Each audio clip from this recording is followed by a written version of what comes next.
Hola y bienvenidos a este viernes 30 de julio, ¿ya? Un día antes de terminar el séptimo mes de este año 2021. Yo no sé cómo estarán aquellos hermanos que están en otros países, ¿verdad? Aquí en los Estados Unidos volvemos a tener repunte ahora de diferentes cepas, que si la cepa colombiana, que si la cepa brasilera, que si la India. Bueno, ahora vamos a tener que hacer como dijo Josué, ¿verdad? Cuando levantó aquellas piedras dijo: Ebenecer, hasta aquí el Señor nos ha ayudado. Amén. Así que hermanos y hermanas, en cada uno de ustedes, en cada lugar donde se encuentren, nuestro socorro es el Señor. Aleluya. Dice la Escritura: el Señor es mi luz y mi salvación, en el Salmo 27. El Señor es la fortaleza de mi vida, ¿de quién he de atemorizarme? Bendito sea el Señor.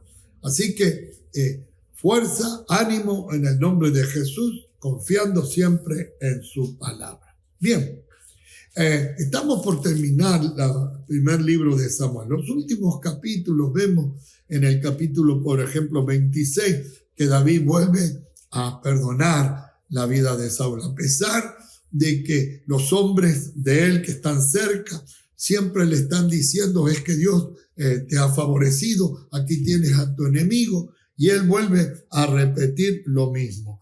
Dice en el verso 9 del capítulo 26, dice: y David respondió a Abisai: no le mates, porque ¿quién extenderá su mano contra el ungido de Jehová y será inocente? Todavía David sigue teniendo el respeto, ¿verdad?, sobre la vida del rey Saúl. Y bueno, después David en el capítulo 27 vuelve a estar, se mete dentro de los filisteos, dentro del campo enemigo, ¿verdad? Porque por un lado lo acorrala Saúl, por el otro lado lo único que le queda es meterse entre los filisteos, y ahí pasa un tiempo entre ellos. Ahora, en el capítulo 28 hay algo que tenemos que ver muy bien. Saúl, al sentirse perdido porque ya no tiene a Samuel, que era aquel que intervenía cuando Saúl tenía que entrar en batalla, era aquel que Saúl le pedía el consejo de parte de Dios, si tenía que pelear o no. Ya Samuel había muerto, no estaba. Y cuando el corazón de una persona, en este caso el corazón de Saúl, que había repetido 2 veces la desobediencia en cuanto a lo que Dios había mandado a través de Samuel que él hiciera, 2 veces, el corazón de Saúl estaba tan endurecido, que al verse que tenía que ir a pelear contra los filisteos, pide que le busquen una adivina. Había habido algo de parte de Saúl que había arrasado con todos los adivinos, los brujos, los hechiceros del pueblo de Israel. Pero había una adivina todavía que quedaba. Entonces Saúl le dice a los criados que le busquen una mujer con ese espíritu, que es el espíritu contrario al espíritu de Dios. ¿Sí? Vuelve Saúl a recaer, y aún más profundo, a consultar con una adivina por causa de lo que él tenía que hacer.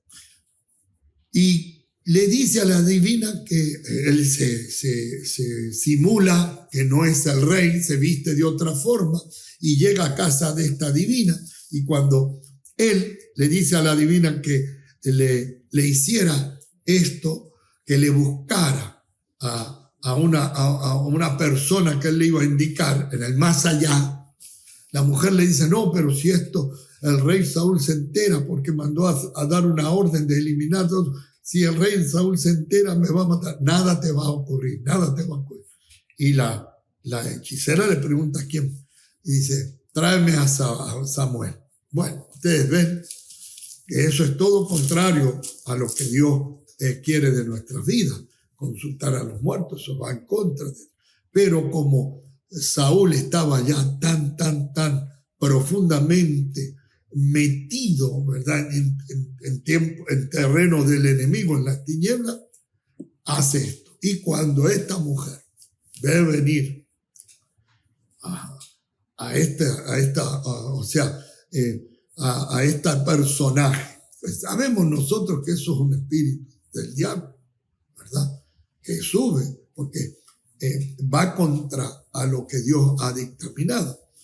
La mujer se da cuenta que es Saúl el que le dice eso. Entonces, esa consulta que hace Saúl termina por acabar esa relación con el mundo natural. ¿Por qué? Porque después, en los diferentes capítulos que faltan el 29, el 30 y el 31, ahí nos muestra cómo muere Saúl, Jonatán, también muere Abinadab y Malquisúa, hijos de Saúl. Mueren. Y qué feo es terminar la vida de este rey que fue llamado por Dios, que fue ungido, pero que desobedeció no una, dos y hasta 3 veces y cayó en lo más profundo, que es ir a consultar a una divina para traer, según dice la escritura del más allá, al espíritu de Samuel. Cuando el hombre cae tan profundamente y cuando el hombre deja de tener temor de Dios, porque ya Saúl no tenía temor de Dios. Esto nos enseña que debemos de acercarnos siempre al Señor, de mantener nuestra vida cerca del Señor, mantener nuestro temor al Señor y nunca caer en esta forma que cayó Saúl. Aquí pierde la vida, no solamente él, arrastra a sus hijos también, a Jonatán, a Abinadab y a Malquisúa. Arrastra a estos hijos a la muerte. Nos enseña esto a nosotros, a cada uno de nosotros, que tenemos que tener mucho cuidado con las decisiones que tomamos. Tenemos que tener mucho cuidado de no desobedecer a lo que Dios dice y establece en su palabra. Porque si no hay arrepentimiento y arrepentimiento genuino, acuérdense, en la primera vez que Saúl desobedece, en vez de arrepentirse, ¿él qué le dice a Samuel? Sí, pequé contra tu Dios, no el Dios de Saúl, contra tu Dios. Pero ahora acompáñame para que yo pueda ir enfrente del pueblo. ¿Qué era lo que quería? Saúl? En vez de arrepentirse, quería ser visto todavía bien por su pueblo. Y fue en decadencia la vida de Saúl. Por eso tenemos que tener cuidado. Tenemos que hacer como Pablo dice en su segunda carta a los Corintios, donde dice, examinaos a vosotros mismos, a ver si estáis en la fe. Nuestra vida continua tiene que estar examinada por la palabra de Dios y por el Espíritu del Señor que habita en nosotros, para no errar.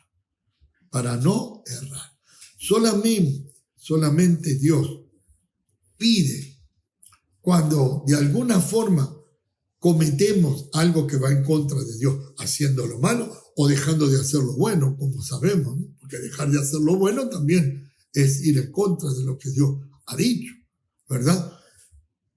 Por más que caigamos sin querer caer, el recurso para volver a tener esa relación con Dios es el genuino arrepentimiento. Reconocer dónde hemos caído, arrepentirnos de aquello y no volverlo a hacer. Aquí vemos este ejemplo que la Biblia nos da de una vida que no supo considerarse ante Dios, no supo mostrarse y vivir ante la oportunidad grandiosa que Dios le había dado, siendo llamado para ser el rey de su pueblo Israel, el rey del pueblo del Señor.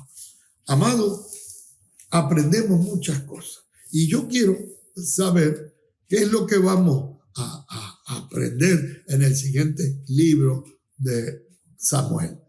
Hay muchas cosas que vamos a aún ver ya con el rey David, en el trono, él tiene que guardar el juramento que hizo con Jonatán. Y vamos a ver qué quedó de la familia de Jonatán y qué es lo que David tiene que hacer basado en ese juramento, promesa que le hizo a su amigo Jonatán. El Señor Adonai te bendiga y te guarde. El Señor Adonai haga resplandecer su rostro sobre ti, ponga en ti su misericordia. El Señor Adonai alce su rostro sobre ti y ponga en ti shalom, bendiciones, hasta que sobreabunde.